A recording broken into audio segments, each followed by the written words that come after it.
Welcome back, everyone, to Mind Your Pleasure podcast. Today, I have the beautiful Geraecka Lyonns with us, and we are going to chat about men's work and why men's work is so needed in today's world, especially when we're talking about pleasure and sexuality. So this is going to be an incredibly fascinating conversation that we have today. And I'm already so in love with you because we have a very similar story and there's, lots of similarities there. So this is going to be a really, really great conversation. So welcome. Thank you, Ava. It's really an honor to be here with you. And yeah, I was feeling the same way. The more I get to know you, the more I'm just like, oh, yay, your tribe. And I really appreciate what you're doing and how you're doing it with so much integrity. It's needed and it warms my heart. So thanks for having me here today. Yeah. I would love to know a little bit about your story and what got you into doing men's work and how did you get into this type of work? Whew. Well, I'm going to try to tell this story as concisely as possible. So I'm going to be skipping over some big parts. But for as long as I could remember, I thought I was a boy. I thought I was supposed to be a boy. I idolized my father, who was the quintessential like G.I. Joe diplomat, warrior, military guy. He was gone a lot throughout my childhood because of his military career. And I had a very uncomfortable, trying not to use cliche words like toxic, but I did not feel safe with my mother growing up, and I was predominantly with her. So I can imagine that a lot of my story is steeped and tailored by trauma, but I think I, through those experiences, very much rejected my femininity for most of my formative years because it didn't feel safe. I didn't like the example that I had. And by and large, my feminine nature, feminine energy was also, unfortunately, very much exploited, objectified. It never felt safe. And it definitely wasn't empowering.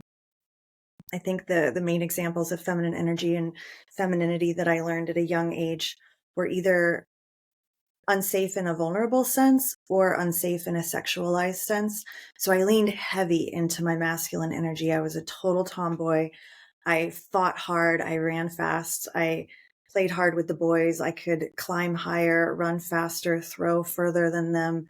All of my imaginary friends were boys or male. And in my dreams, I was always a boy. If I dreamt of Robin Hood or Peter Pan, I was Robin Hood or Peter Pan, you know? And so I struggled a lot with gender dysphoria, which is a new word, but might as well use it. I struggled a lot with that when I was young. I definitely had penis envy. I remember being really young and like trying to pee standing up and just getting frustrated, like convinced I was going to figure out how to do it. And then I also had a flip side of myself that was very feminine, but highly sexualized. I remember playing Barbies with my friends. And when I think back, as an adult, if I had watched myself and my friends play the way we did, I would have been concerned. I would have wanted to investigate. You know what I mean?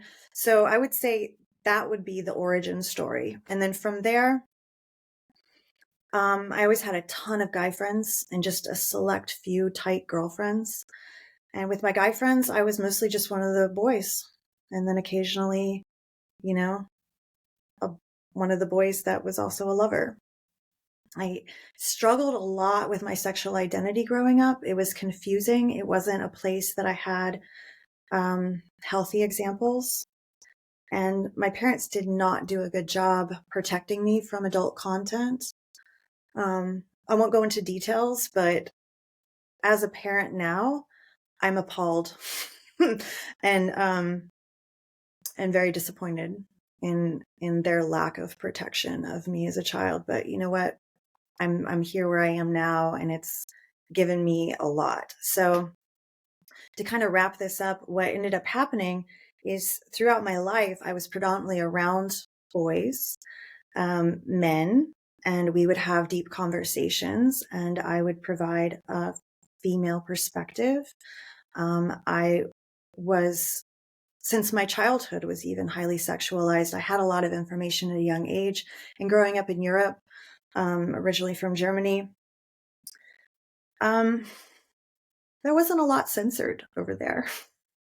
So I had a lot of information at a young age. We had this magazine that came out every Thursday called Bravo, and it had it had such an in-depth question answer section, where people would write in about questions about intimacy, sexuality, reproduction, and then there would also be in every issue usually a first time story of somebody who was sharing their first time.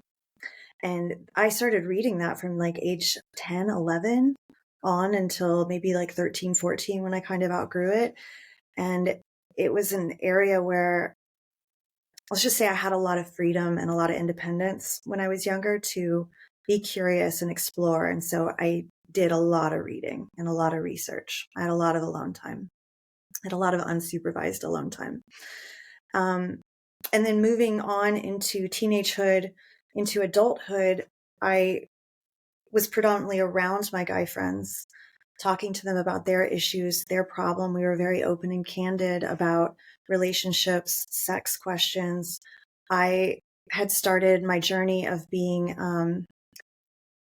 obsessed with women's health, especially midwifery and natural birth and herbology by age like 17. I was already practicing herbal contraception, herbal abortion, etc. So I was then kind of found myself inadvertently in the role of counselor and mentor with my guy friends, teaching them how to check their girlfriends for fertility and being mindful of their girlfriend's cycle. I had a couple friends in Philly who I was really close to when I was growing up in West Philly in my teens, who were worried. They thought that their girlfriends were trying to intentionally get pregnant. So we started talking about that, and I was mentoring my friends in that regard. And then since teenagehood into adulthood, while I was putting myself through midwifery school and other things, I predominantly worked in the realms of construction. And so I was usually the only female on the job site. And so all day long, we're construction workers talking about what we do. And then I got to also provide the female perspective as we were going deep into all the convos. And then we touched briefly that also in my teen years, I was pulled in and out of sex work, from stripping to phone work to all different variety of things. And what I found in my late teens, early 20s, that really had a profound effect on my relationship with power dynamics and understanding a deeper, more intimate side to my own almost non-binary experience of sexuality, was dominatrix work. And I had been formally trained in, I think, at age 20, which was, I wasn't ready for it yet. I definitely had a lot of healing work and maturing to do before I was ready to really understand it. But it gave me some amazing insight. So with all of that together, I found myself in 2017, post-divorce, single mom. I had put in about 22 years of professional construction experience at that point, talking to men all day. And a few of my guy friends were like, who had been seeking counseling advice from me, they were like, yo, gee, you should get paid for this. And I was like, that right there. I think you're right. And so I started the first version of my men's work, and immediately realized, like, oh my God, this is so needed. And I was focused on, intimacy and relationship stuff and just kind of talking about, like answering questions from a female perspective, from someone who really gets masculine energy and loves masculine energy. And it became apparent what was also needed. And so that's where it all began. Oh my goodness. That is like the fact that you're leaving. I know you're leaving a lot of blips and pieces out there, but wow, that's like, you could write a book just based off those pieces right there that you just shared with us. And thank you so much for giving us like this view into just the incredible journey that life has led you thus far, and the experiences you had as an individual, like with, you mentioned the body dysphoria, and that wasn't, I know that when you were growing up, again, like you mentioned, this is a newer term, there wasn't any guidance there for you on like what that meant. Well, Was it okay? yeah. And And it's interesting because I had a good deal of trans friends at the time, but even then, the the the realm we were living in is so different than the one we have now. Like we didn't have the terminology, we didn't have the help, we didn't. It was almost like it was still so taboo. And it's yeah. interesting, like it was it was gender dysphoria and body dysphoria, because it was just like, at that time in my life, I know that I present really feminine now, but at that time in my life, I was definitely more androgynous. Mm, So it was, I really struggled with it. And yeah. I remember being so angry with being female. I was like, this isn't fair. I hated the menstrual cycle experience. I hated feeling vulnerable. I hated knowing that like I would never get to be the man I always wanted to be, the Yeah. man I needed to protect me. Mm. And, that piece of mentioning about the dynamics you had with each of your parents makes a lot of sense in how you perceived yourself and how you perceived growing up what a man looks like, what a man feels like versus what a woman feels like. Because, like you said, you were with your mom a lot of the time and you didn't necessarily feel safe around her. So, Mhm. without getting super into depth about all of those different dynamics that happen when we're growing up as children, especially with our parents, I just really wanted to point that out, that that is such an incredible journey that you've had, because you do identify as a woman now. Am I correct? Oh, 100%. And Yeah. for the most part, I love it. I still hate my menstrual cycle, but you know what it really took for me to love it? It took becoming a mom. Hmm. I love being a mom. Yeah. That's powerful. Yeah. I'm curious to how there is this space for you to, like, you started to naturally kind of transfer, because you were so connected to your masculine energy at a young age. You mentioned how you transfer that really, into the construction work, into the men that, were your friends. So, how did you then start to build a business or a life surrounding this type of work? Well, when I first got into construction, it was more out of necessity. I was a street kid at the time, and I got pulled into the squatter punk community in the East Village in Lower East Side Manhattan. And then by, 18, 19, I was in West Philadelphia and I had my own squat. And then it was just like, the construction was a passion because like, I just wanted a home.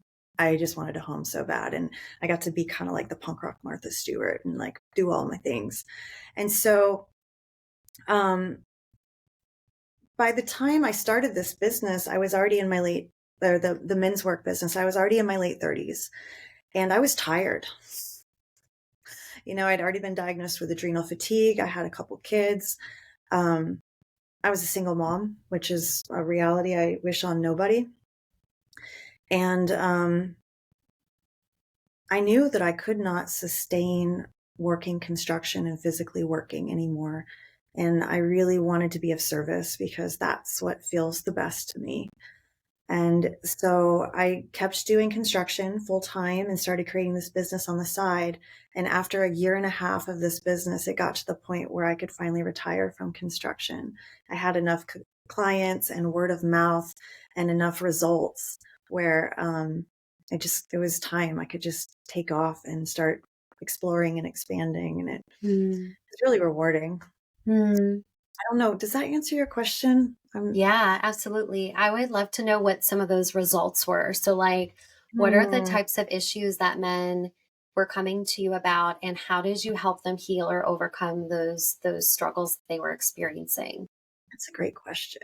I got to go back in time a little bit because things Yeah, have stories are changed. always welcome. Love a good story.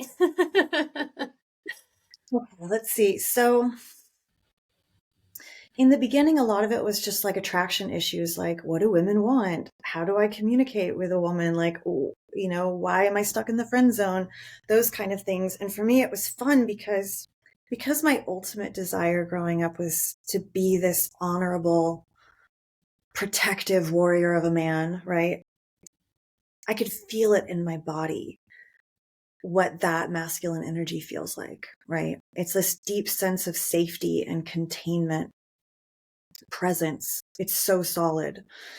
And I got to figure out how to translate that for my clients. So them learning how to identify how all the different ways, unconscious, subconscious, that they were giving their power away, where they were showing up really self-emasculated and, with active mother wounds running the show that would just repel feminine women or just not feel safe to women. So it wouldn't feel attractive.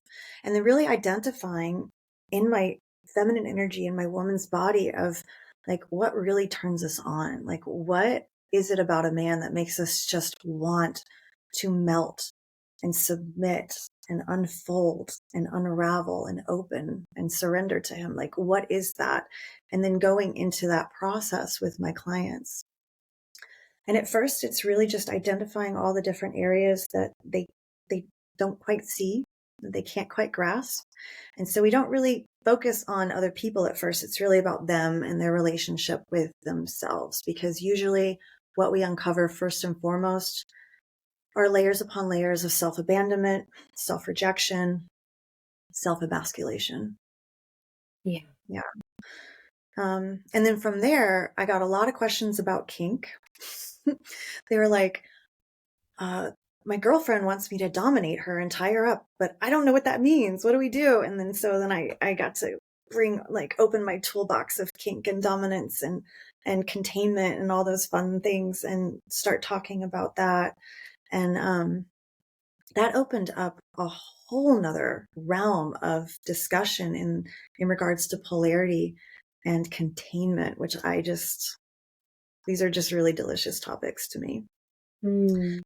And then also men were starting to come to me with some of their sexual insecurities, which is a realm that I really, I love creating safety for. And that would be premature ejaculation. That would be, porn addiction.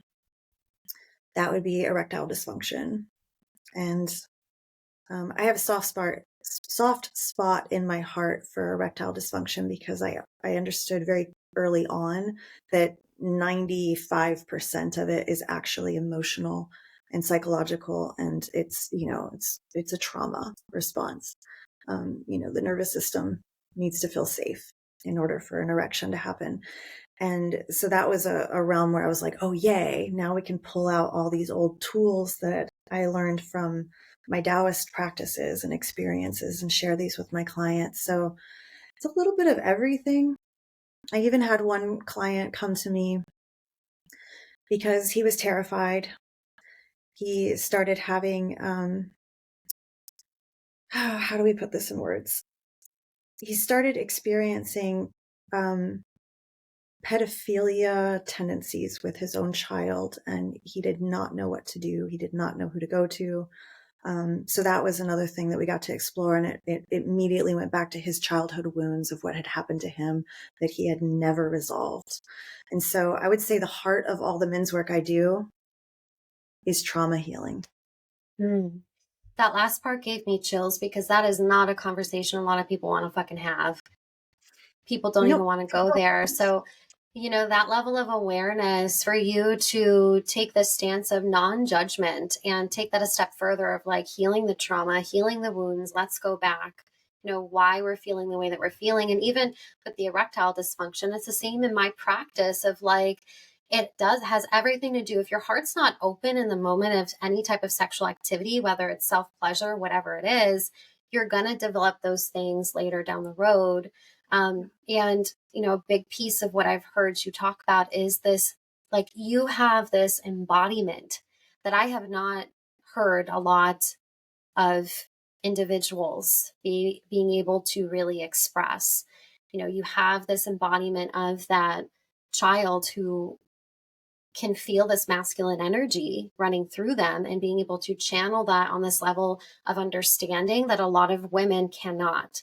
And I'm not saying women can't do this, there's lots of wonderful practitioners out there, but this level of embodiment that you are expressing is beyond words. It's incredibly powerful. And, you mentioned this concept of polarity, and I know this is like such a hot topic the last, couple years or so. You hear the word fucking polarity everywhere. And I'm not going to lie, a lot of it rubs me the wrong way. Mm-hmm. So I would love your brief input on maybe how you actually practice polarity versus like what you're actually seeing happening in the Love new that. age, whatever. And girl, I feel you because, I like to have one paw on the pulse of everything that's going on in men's work and polarity work. And sometimes I just have to breathe through what I'm hearing and, stay open-hearted and open-minded. Like, just because I don't agree with people, I don't need to make them wrong, Mm. like I still have a lot of trauma and wounding around what happened to me as a child from Christianity and Christians. And I'm sure at the heart of hearts, they had great intentions, but fuck, was that scary and traumatizing. And so I I just remind my nervous system, like in this moment, I'm safe and I can hold safe space for them. We don't have to agree. We don't have to have the same beliefs. So yeah, I'm like weeding through, and sometimes I'm just like, ooh, that doesn't feel good, but that's okay. It's over there. you know? So I like to really break it down because a good portion, so I do men's work, and yes, I help men really embody that healthy masculine energy and stop emasculating themselves. But on the full opposite end of the spectrum, I also help men with autogynephilia who are really struggling and need that safe space to fully explore their feminine side. So I am not going to tell people how they need to feel and whatever. I just want to create the safe space for them to heal and integrate, like really stop all this fucking self-rejection and self-abandonment and integrate and really focus on internal inclusivity, as I call it. And so I have kind of gotten away sometimes with, instead of constantly describing it as masculine and feminine energy, I like to focus on it as electromagnetism. I like This that. resonates with me because even though I present very feminine at this stage of my life, I still feel at least 50% masculine. And I like that. Yeah. It helps my masculine energy protect my feminine energy. Mm. And it helps me be fully myself. So I like to call it electromagnetism because this is something that we all can get, we all can understand. We are electromagnetic currency, flows through all of us, right? So whether or not you reject the idea of masculine and feminine within you and within everyone, we can all pretty much comfortably align with electromagnetism. So electro would be that more masculine energy, which is penetrating outward. It is outward flowing energy. It is direct. It is focused. It is action oriented. It penetrates. And that feminine energy is the magnetic portion of the circuitry, which receives. It's inward flowing. It's what's the opposite of action? So it's not action oriented. It's more Yeah, that inward. sound.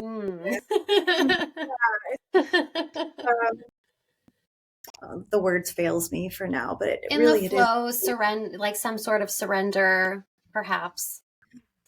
Yeah, Yeah. it's that receptivity and that openness. It nourishes all of us. It's like that internal vitality. It's that inner creative force where that electro energy, it takes that force and it creates with it, and then it feeds the internal workings, and it's this beautiful alchemy. And so I like to see polarity as electromagnetism because I work with, all different types of couples, like I work with lesbian couples who one partner really identifies more with the electro masculine energy, the other, the magnetic feminine energy. I work with trans couples. I work, anybody and everybody. And I like to get away from, like, we can talk polarity without it being so confined and rigid and gender based, like, I would love to get to a place where we can just drop the fucking labels and even like let go of all the goddamn pronouns. Like, people, we have these energies within us and they're not wrong. There's space for everybody Yeah. at at the table of life and love, But that's kind of how I like to define polarity. So many yeses and tingles as you're speaking because you're talking my language.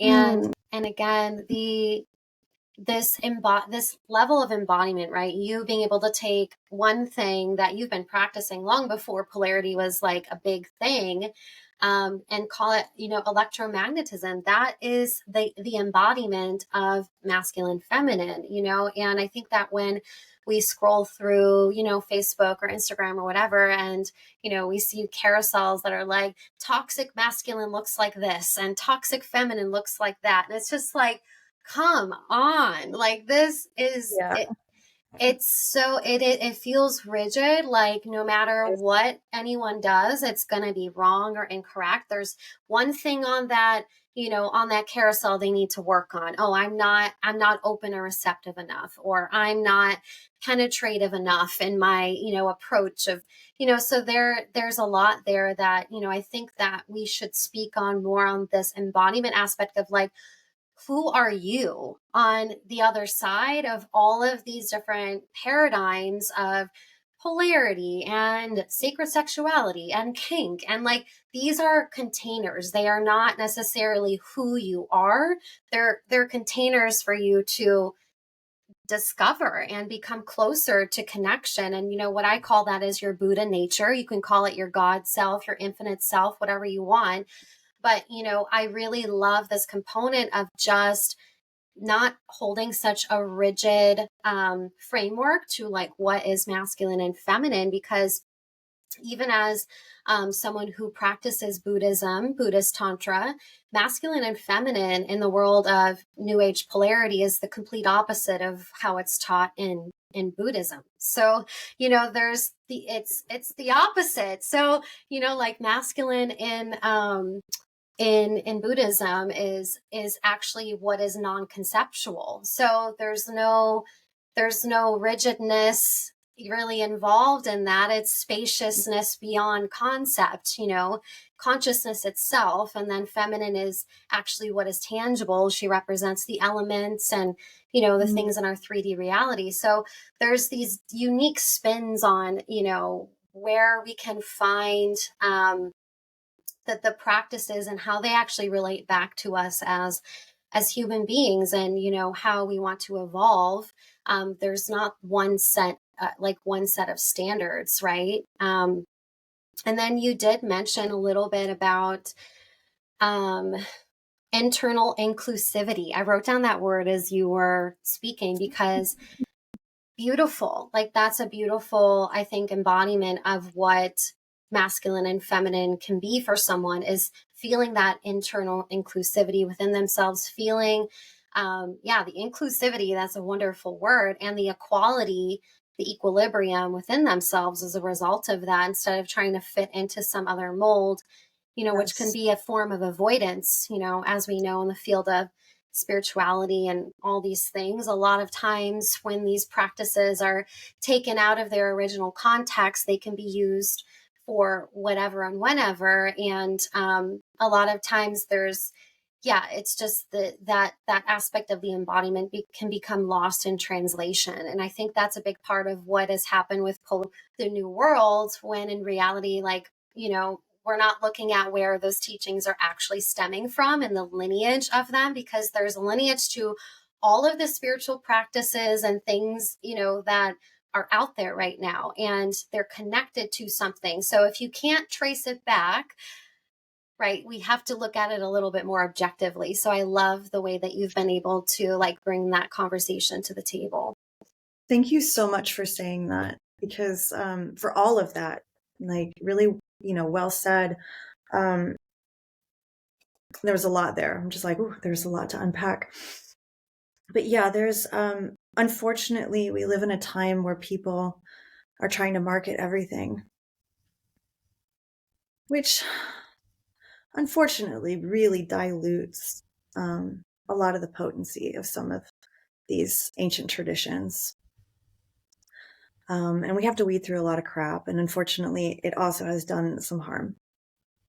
So I really appreciate how you talk about the lineage and really getting back to the root, getting back to the source, and making sure that people understand there's not a one size fits all to any of this. And at the same time, to really know, to not be afraid to question and really find out like what it is that who they're learning from and what they're learning. And yeah. And you mentioned something that the internal inclusivity, that really came up for me in the past. Okay, first I want to back up. That's right. I want to out myself because in the beginning days, back in like 2017, when I started doing this work, I was using terminology like toxic masculinity to really bring up the conversation and kind of like be a little provocative. Also, it was such a catchphrase at the time. I was like, okay, let me use this. Let me see if we can stir this pot a little bit, see what's going to come up. I want to find out what people are really struggling with and what their challenges is. So I just wanted to say guilty. I was that bitch. I did that a little bit. But then I pulled out of it really quickly because it became so apparent that toxic masculinity has nothing to do with masculinity, period. Right?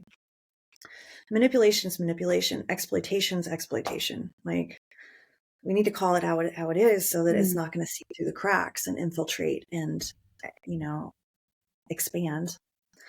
And then with the talk of the internal inclusivity, this really came up for me hardcore because I had so much healing to do before I could feel comfortable with my feminine. And I realized in the process of that work, and I could talk about this for days, so I'm going to try to be really clear and concise, is I had a deep schism between my masculine and feminine because my masculine had been exploited and abused by my feminine just as much as my feminine had been exploited, abused, and abandoned by my masculine. And so that internal inclusivity was a huge piece for me. And it's why, like, I joke around, I'm like, I'm a Gen Xer. I don't care about pronouns. I'll respect yours as long as I don't have to create new vocabulary in my head. Like, come on, y'all. I already speak 3 languages. Don't give me more. But I realized what was going on as I was holding space for these younger kids.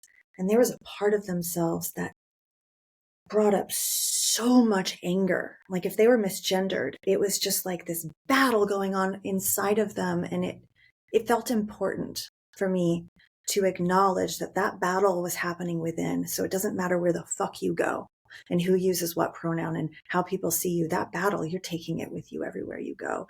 And I think this conversation to me is the biggest missing piece, especially when we're talking about gender dysphoria. Because a lot of times we're not actually dealing with gender dysphoria. We're dealing with really subtle, deep, dark, really painful areas of self-rejection and self-abandonment.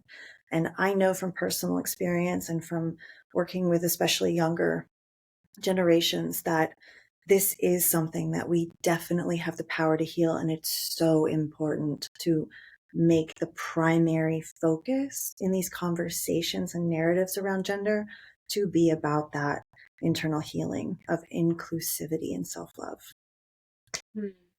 And that's all I want to say about that. I don't want to go too crazy down the rabbit hole, but until our gender affirming care is focused on internal inclusivity, I don't really think it's doing what it needs to be doing. Yeah. And what I'm hearing from you, you're not saying that there's not a place and a time for it, right? But there's that level of embodiment that needs to happen of like, okay, there's the healing, and you've really expressed that well through your own story as well. And then a little while back, you mentioned a term, autogynephilia, right? Um, Gynephilia. I would love if you would tell us a little bit on what that actually means. Absolutely. Autogynephilia became a huge part of my work, starting with the kink work. And then in the past couple of years, it really just became something I realized we need to talk about this. We need safe spaces for this. We need to destigmatize this. Autogynephilia is something that affects all of us. We women have it too, because basically what it is, it's sexual arousal, imagining yourself as a woman. So most of my life, my sexual arousal came from imagining myself as a man. And then in a more polarized relationship with a man, I had to really use my imagination and get into my fantasy world to really activate my autogynephilia in order for me to really embody the feminine energy in a sexual relationship with a man. The same thing goes with a lot of men. And I've had men from all over the world come to me for this particular counseling. And it's so scary for them because a lot of them, the majority of them who are experiencing and sometimes suffering from autogynephilia is fear. They're terrified. They don't really, they're not gay. They're not really homosexual, but they're having these deep erotic thoughts and fantasies.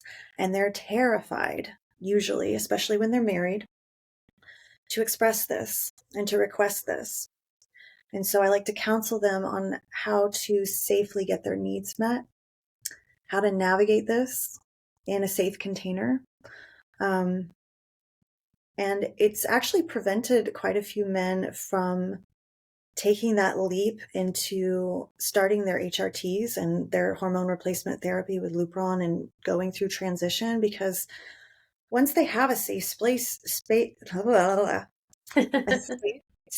to explore this need, it stops having this grip on them and this like obsessive thought pattern over them, and they can really logically sink into reality. Because the sad truth is, a lot of men, especially at advanced age when they're finally in a financial position to thoroughly transition into, being a trans woman, they realize they're not going to actually get the outcome they want. And it's going to take years, and it's going to take hundreds of thousands of dollars. And then they're like, what the fuck? And so we work through that and we focus on how to get the needs met. And I think this is really important. And even with trans women who are transitioning or have transitioned, one of the biggest issues is Lupron, unfortunately, and not a lot of people talk about this. So I'm just going to put this out there in case people don't know. One of the side effects, unfortunately, of transitioning and taking these hormones to be a trans woman is it fucks with the libido, like it kills the libido. And as many people know who have dealt with it, bottom surgery doesn't really create successful arousal and orgasm.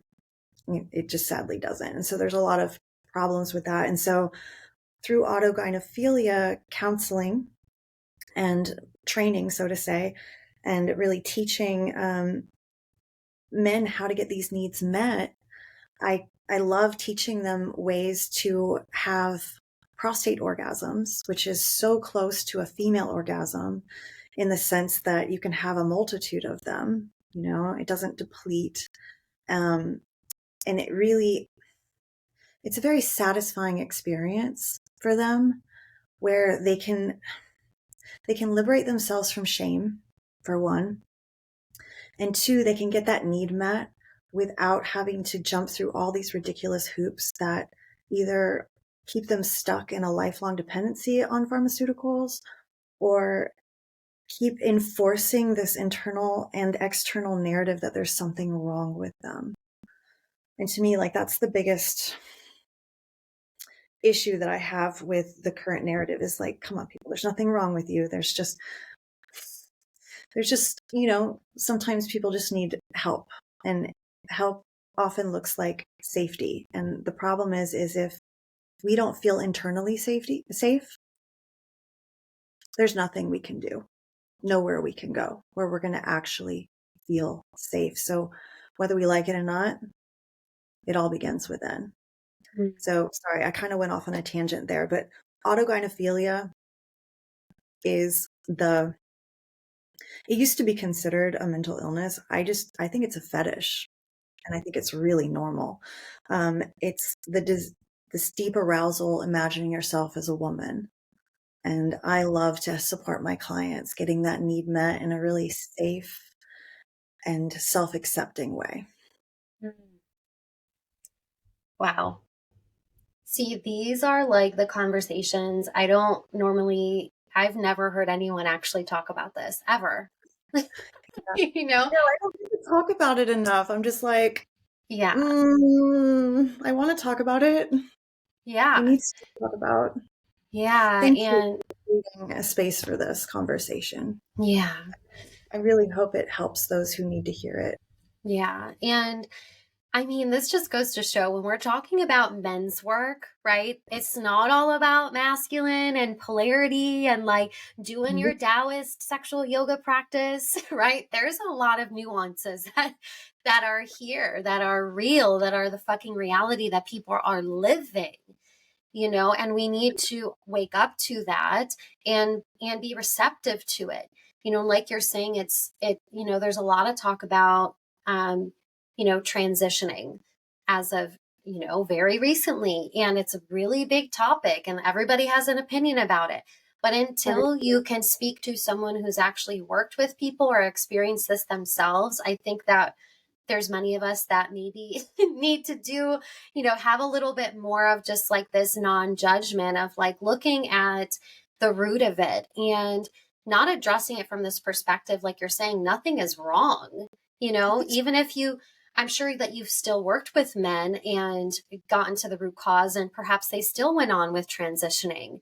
But, there's so many different ways that we can look at this than just this one size fits all approach, of like, That's so true. you're imagining yourself as having sex as a woman. That must mean that you want to be a woman. You should go get everything done and start the hormone replacement, all of that. And you're suggesting like, hold on, let's slow down. Let's see if and this also feels safe.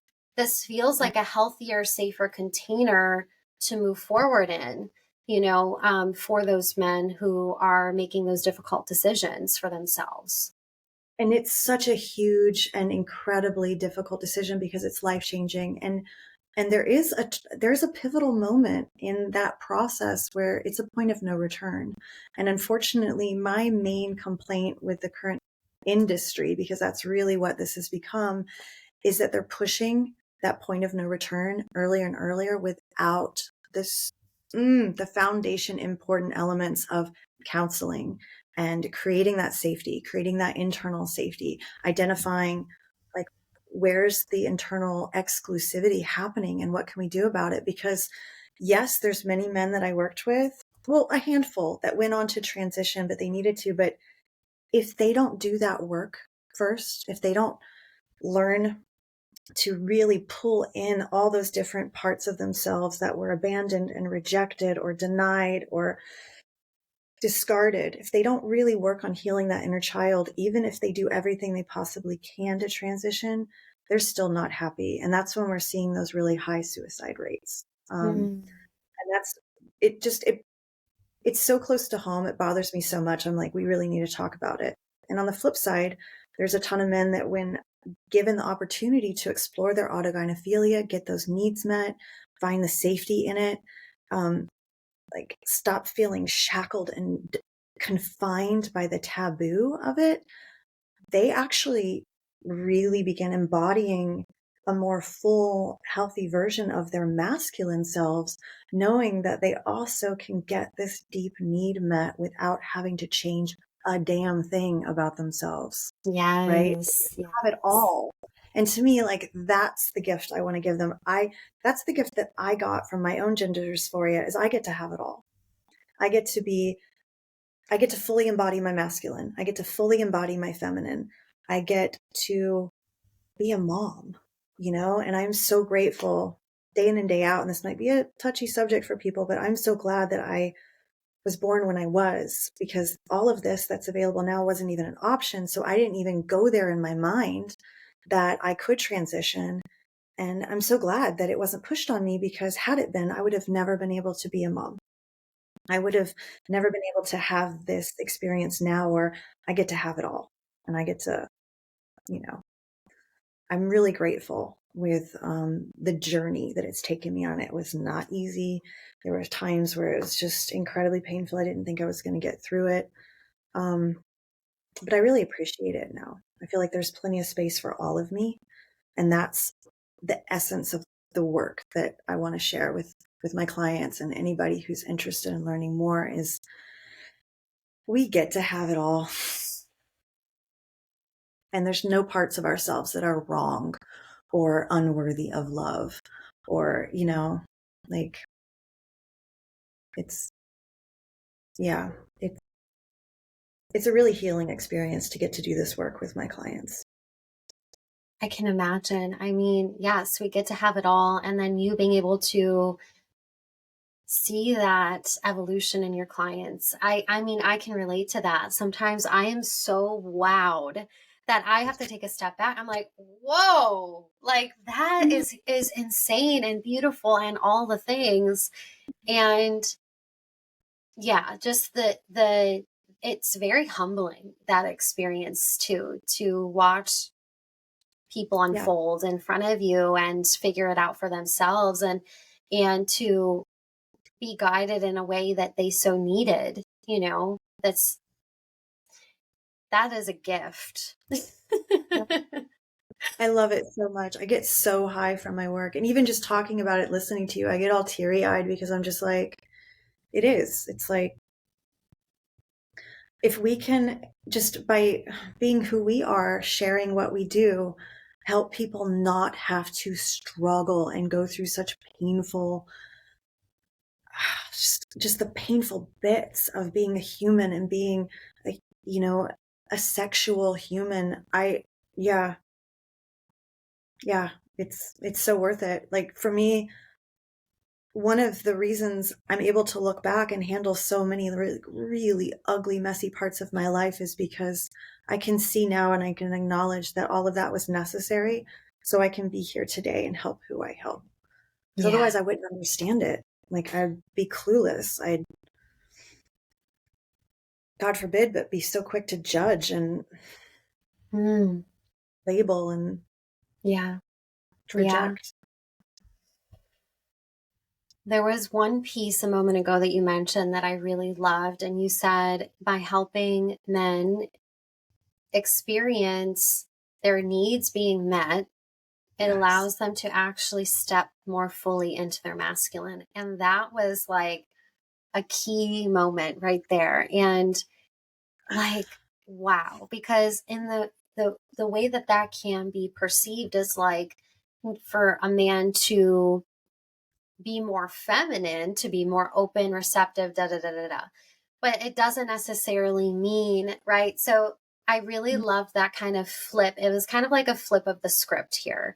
And I've been able to witness this in my relationship too, and with my partner. And because you mentioned a moment ago prostate orgasm and prostate massage, I remember when I offered to explore this with my partner, and how within his sexual evolution and being receptive to those types of experiences, how he has stepped into his masculine, like more and more and more as, time, this does take time. And, we've been in a relationship for 5 years now, but I only recently started to introduce different Taoist practices and tantric practices into our relationship. And, yeah, just like night and day. I can't stress enough just the importance of like truly tapping into and embodying pleasure on all levels, not just sexually, really does help us to like unfold and discover those parts of ourselves that, we're missing. And I always like to say just one last piece here, that like when we are talking about sexuality, for example, like a lot of times it's less sexual and more so having to do with our emotions, our mental health, like all of these things. All of it. So there's all so interconnected with one another. So yeah, I just wanted to say that. Yeah, thank you for saying that because it's so true. We can't ever escape our inner child. We can't. They come with us wherever we go. They hear everything we say to ourselves. Um, my dear friend Kianga Ford, I quote her all the time. She once said to me, where the wound is present, the wound is in control. And it just was like, my whole body responded. I was like, oh my God, that's it. That's what's going on. And I feel like that's the basis of the work that we do is we help that wound heal so it's no longer running the show. And I think that's what happens when we give safe space to all these different rejected parts of ourselves, vulnerable parts of ourselves, unexplored parts of ourselves, is it empowers and encourages all these other parts of ourselves. And we can really step up and we can embrace and love the shit out of our inner child. We can go back in and protect them. We can save them from these past traumas that play out over and over and over again. We can change the script and it changes everything. And so thank you for sharing that bit about your relationship with your partner, because it sounds really special. And it's the beauty of this crucible that is relationship, where we can do our deepest work together, in the realms that touch and play and interact with sexuality, because that's where our deepest vulnerabilities lie. And that's where we need the most safety. And that's where it all comes screaming out if it doesn't feel safe. Yeah, I've often said, some of our deepest, if not the deepest core woundings that we have are in our sexuality and within those parts of ourselves that we're rejecting, like you're saying. And I mean, even when we think about the act of sex or even the orgasmic experience itself, it is everything all at once. There's that split moment in time where, in Buddhism, we actually say every orgasm is a glimpse of enlightenment. And that might sound like some woo woo shit, but man, when there is that level of, and there's not levels, delete that word, not there's no levels, but when there's an embodiment of your sexuality and you're willing to evolve from that place on, from all these different areas of your life, not just pleasure, not just orgasm, we are touching upon consciousness. I mean, there's no separation there. There's really no separation between an orgasm and those inner child wounds that we've been discussing, and for us to really develop this language around what that means is exactly the type of work that is going to continue building. This isn't something, I mean, we've been doing this for thousands of years, but it's only now being put into like language that we understand, practices that we understand. And that is like such an importance of, this internal inclusivity that you have been mentioning so beautifully as well. Thank you. Yeah, I agree. It's a really profound time to be alive. I'm grateful. Yes.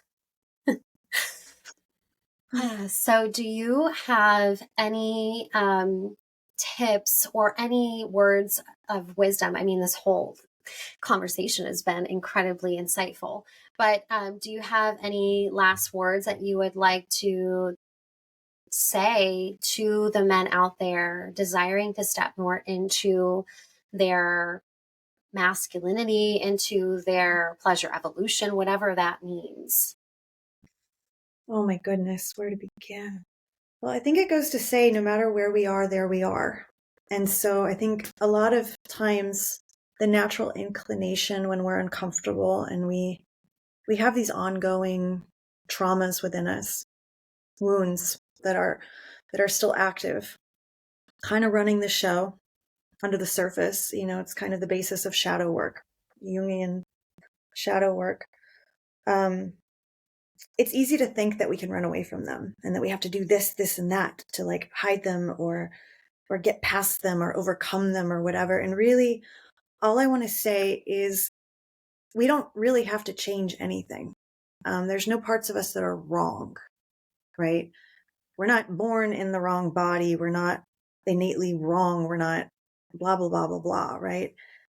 Really, all that's happening underneath the surface is we're fragmented.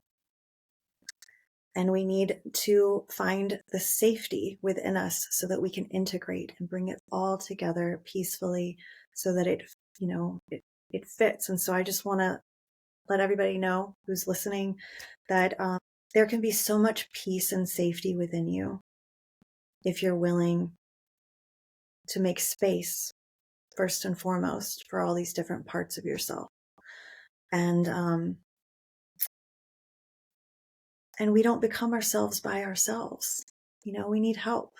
We can't see ourselves for who we are. We need the reflection of others. And so if you find yourself feeling fragmented or just feeling so uncomfortable with yourself and your reality and your internal dialogue that you're trying to do anything and everything to feel safe, to control it, then it's time to get help. And it's time to integrate, because there's nothing wrong with you. You're not broken. You just need safety and integration. Yeah. And it's okay.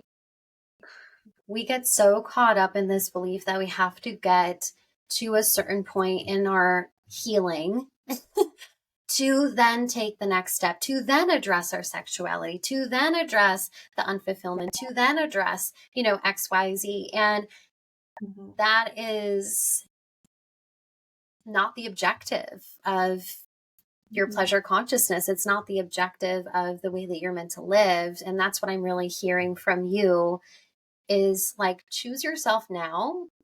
You are where you're at, and there's never going to be a perfect moment. Like it's now or never, that type of energy. And I think that, again, and I've said this a couple of times in our conversation of, just because you see it online, just because you see, somebody say it, it doesn't mean that you need to pick it up and make it your reality or pick it up and start to implement it into your life. There has to be that embodiment there. There has to be trust and safety in your body before you keep adding all of these things. Otherwise, you're going to keep searching for the next best thing. And that's a lot of us. So I've really, really loved our conversation today. So many just insightful moments. And I am so lucky and grateful to have met you. And yeah, thank you just so much for being here on our talk today. I really appreciate the opportunity. It's been an honor. This was really fun. I feel really high, and I also feel really emotional. Like it brought up so many tender, intimate topics and, places that I normally just I hold these things in my heart, and it just felt so delicious to express them. I don't get to talk about these things enough. So thank you so much for making space for this and having the courage to share it. I love that. Thank you. You're welcome, beautiful. All right. Till next time, everybody, we are sending you so much love. Bye.